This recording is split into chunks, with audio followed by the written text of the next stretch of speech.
Yeah, so what we're gonna do is we're gonna go over week 8. Um, Let me just go over my picks. I don't think I did that clearly for you. Okay, so I picked Tennessee with minus 3 points to win. Cincinnati was a push because I didn't pick it. Houston -1. I did pick Houston to win, and they did cover. Seattle easily wins, and I did pick them as actually New Orleans wins, so I did not pick that one right. New England easily covers. I picked them. Cleveland, I picked them, but they did not. The Jets won. Oakland, it was easy. I picked Oakland to win. Kansas City wins with the minus the 3 points easily. Arizona, I picked Arizona to win, and they lost, straight out lost. So I did not win that one. Green Bay, I wrote this one wrong. I think Green Bay, I wrote down Green Bay -3, and then I went to Atlanta -3. So um, I picked Green Bay to win +3. So if that's the case, then I did win it.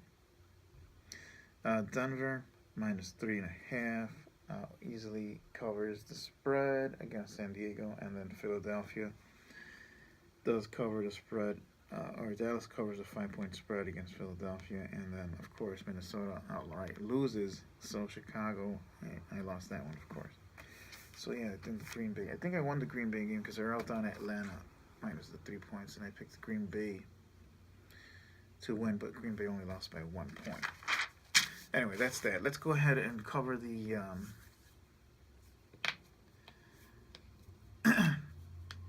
the NFL results. This is the midweek. There's the midpoint of the season. So right now in the AFC West, we got the Raiders on top with the Broncos, but the Raiders got the Raiders are number 1 or ranked 1, 6-2 record. Steelers are on top of the AFC North with a 4-3 record, but that's always a very competitive division. In the East, the Patriots are running away with it 7-1, and that game though was a shutout. Just a little side note there. In the South, you have the Texans at 5-3, the Titans at 3-4, Colts at 3-5, and the Jaguars at 2-5. This division looks really weak. The Texans are on top, but that's just my opinion. I don't think anybody's going on to go through the brackets from this particular division. In the NFC, you have the Seahawks 4-2-1, not a very strong record, but still on top. The Raiders are actually the Raiders. Yeah, well, the Raiders are pretty good. The Vikings are 5-2. The division's starting to slip away from them. They've have some personnel issues going on up there. They fired, I think it was the offensive coordinator.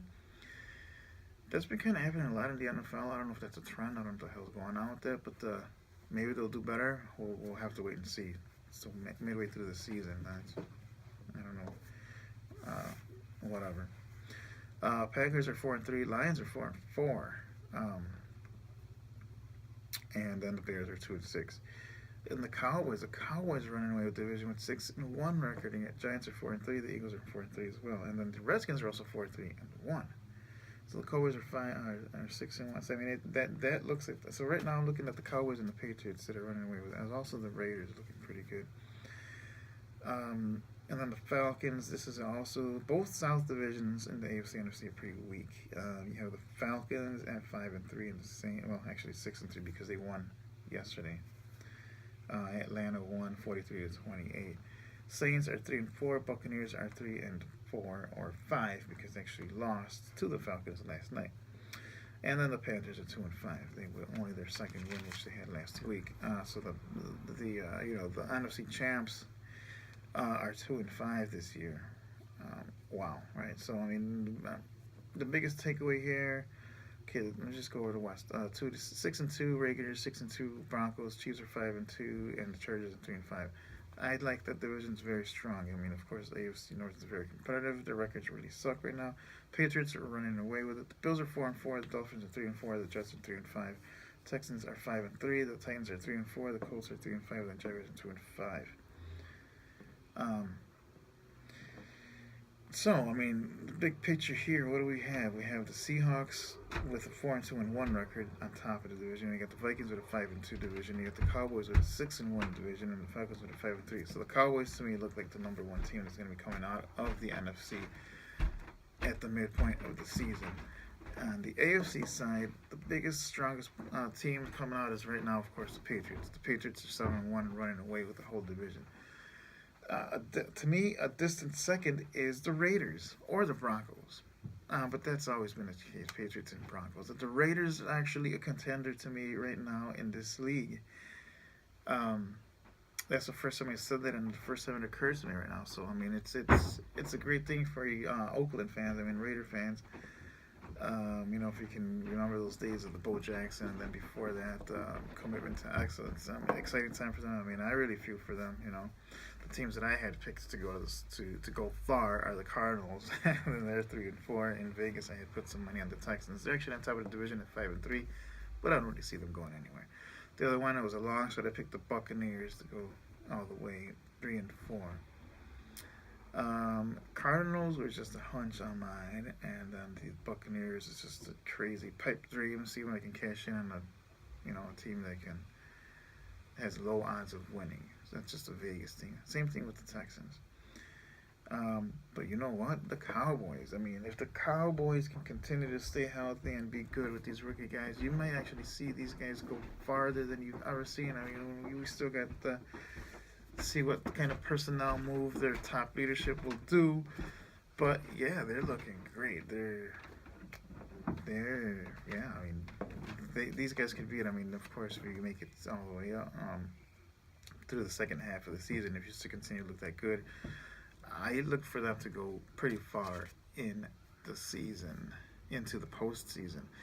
Of course, I'm picking the Patriots to go far and the Broncos to go far. And right now, I'm liking the Raiders to go far as well. The Vikings on the NFC side, I don't know if they're going to make it there. I mean, the Packers, they could get their stuff together and be there.